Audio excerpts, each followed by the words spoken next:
365일 건강하게 99가지 팔팔하게 9988 건강정보.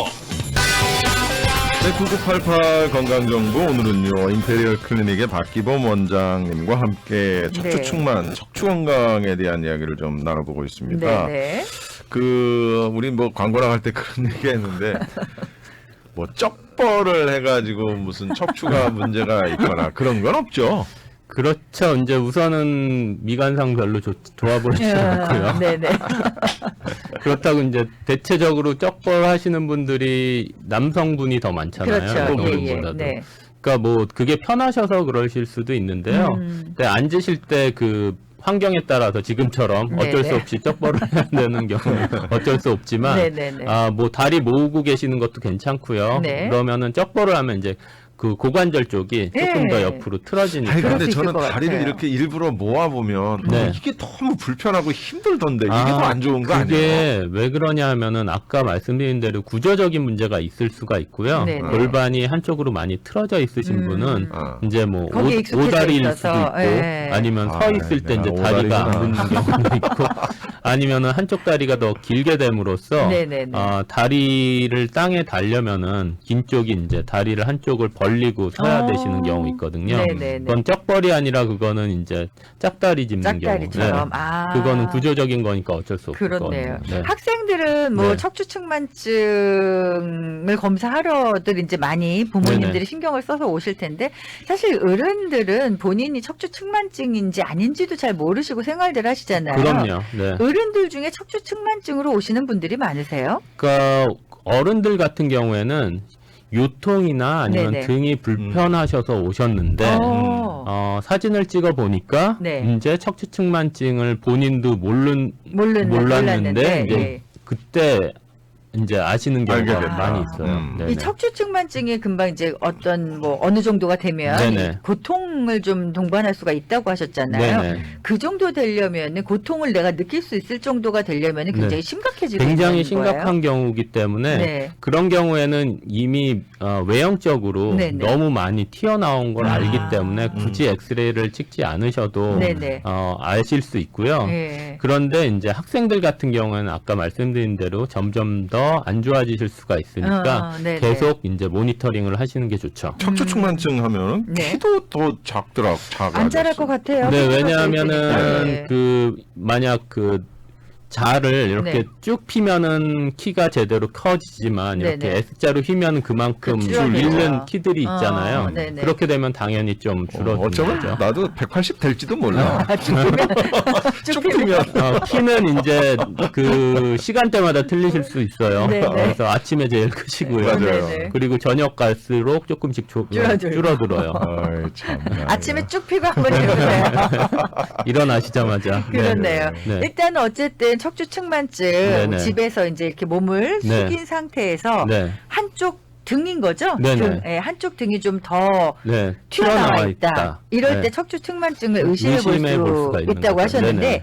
그러면은 우리가 집에서 네네. 뭐 스트레칭을 한다든지 네. 뭔가 좀 약간 운동을 한다든지 해서 요거를 좀 완화시킬 수 있는 방법도 있을 것 같아요. 네, 우선은 척추측만증에 관한 거는 아마 네. 그 병원에서 직접 그 스트레칭을 배우시는 게 제일 확실하고요. 그래요? 왜냐하면은 이게 오른쪽으로 휘신 분 있고 왼쪽으로 휘신 분 있고 뭐 그렇겠네요. 흉추 몇 번에서 휘신 분이 있기 때문에 지금 네네. 그거를 대체적으로 말씀드리면 오히려 더 안 좋아지실 수가 그래요? 있거든요. 네. 그러니까 일반적인 스트레칭을 하다 보면은 네. 본인이 이제 밸런스를 잡는 게 중요하잖아요. 예, 근데 예. 측만이 있으신 분은 한쪽으로 더 치우쳐 있기 때문에 중심을 잘 못 잡으세요. 아, 그래요? 네, 쉽게 말하면은 이제 그 등을 이제 무릎을 꿇은 상태에서 네. 이제 그거를 말로 표현하기가 힘드네요. 우리가 상상을 보여줄 좀 수도 한번 해볼게요. 네. 그러니까 고양이가 화났을 때 고양이 자세 아시죠? 이렇게 쭉 네네네 펴서, 등 예. 쭉 피는 거. 네. 그러니까 그 자세를 하고 아. 한쪽 팔을 드는 거예요. 그게 요가 자세나 뭐 이런 게 있을 텐데요. 네네네. 그 자세에서 뭐 오른쪽 팔을 수평을 팔을 펴고요. 네, 이렇게. 그리고 반대쪽 왼쪽 다리를 쭉 아, 띄었을 때 아, 이제 대각선으로 반대쪽으로. 반대쪽으로 네. 고양이 그 네. 자세에서 네네. 그랬을 때 대체적으로 한쪽으로 치우쳐 계신 분은 네. 오른쪽이든 왼쪽이든 이게 굉장히 몸이 중심을 못 잡으세요. 아. 그래서 쓰러져요 한쪽으로. 아, 그래요. 네, 예, 예, 그래서 한쪽은 잘 되는데 반대쪽은 또 안 되신다. 네. 그러면은 뭐 근육이 문제든 아니면 척추가 문제든 한쪽이 더 발달이 돼 있어서 뭔가 밸런스가 안 맞는 거네요. 밸런스를 못 아. 잡는 거죠. 집에서 가장 쉽게 확인해 볼 수 있는 방법이네요. 네, 그래서 우리 청취자분들 이게 그림이 그려지시겠죠? 네네. 이게 엎드린 상태에서 네. 팔을 무릎을 꿇고 고양이처럼 등을 이렇게 네, 꿇으시고. 그거는 이제 등 스트레칭 네. 그리고 지금 말한 거는 등까진 그냥 구부리 평평하게. 편편한 아. 상태에서 네. 대각선으로 오른쪽 팔 수평하고 네. 왼쪽 왼쪽 다리 이렇게 수평으로 그러니까 올렸을 무릎을 때. 세운 엎드린 자세에서 네. 오른팔 왼발을 들어보고 쫙 들어보시는 반대로 거예요. 또 네. 반대로 들어보면 왼팔 오른발 문제가 네네네. 있으면은 중심 잡기가 네, 힘들다. 한쪽으로 이제 쓰러지죠. 아하. 그래서 그러면은 예. 일단 그러면은 척추 문제가 본인이 이제 있다. 그거를 계속 해 주시면은요. 네네네. 이제 언젠가는 점점 좋아지세요. 아. 네. 아, 계속 연습을 네, 하시면은 연습하시면은 아, 처음에는 그럼 안 교정이 되더라도. 되는 거예요? 그러니까 교정이라도 보다는요 이제 네. 뭐 한쪽을 많이 쓰시기 때문에 근육 발달이 네, 이제 네. 정상적으로 잘 되지 밸런스가 안 맞는 거니까 네, 네. 그럼 안 맞는 쪽을 유난히 더 심하게 좀 네, 더 하시면은 되겠죠. 그거를 이제 저래. 지탱을 하실 거 아니에요. 힘을 네, 주시면서 네, 이게 네. 맞추려고 그러다 보면 코어 근육이나 아니면은 안 쓰는 근육들에 힘이 붙으면서 네. 밸런스를 잡아주죠. 아. 하지만 네. 그게 척추가 그렇다고 해서 똑바로지는 건 아니에요. 그러니까 아니에요. 근육이 이제 그쪽에 밸런스가 맞게 이게 잡혀지는 거죠. 그렇군요. 그렇구나. 야, 일단은 우리가 평상시에 좀 그 자세 네. 이런 것에 대해서 굉장히 신경을 좀 써야 될 것 같은데 네. 보통 자세가 후천적이라고 얘기하셨잖아요. 네네. 선천적인 이유로 척추 측만증이 있는 경우는 어떤 경우예요? 그런 경우에는 네. 이제 그 쉽게 말해서 그 척추가 네네.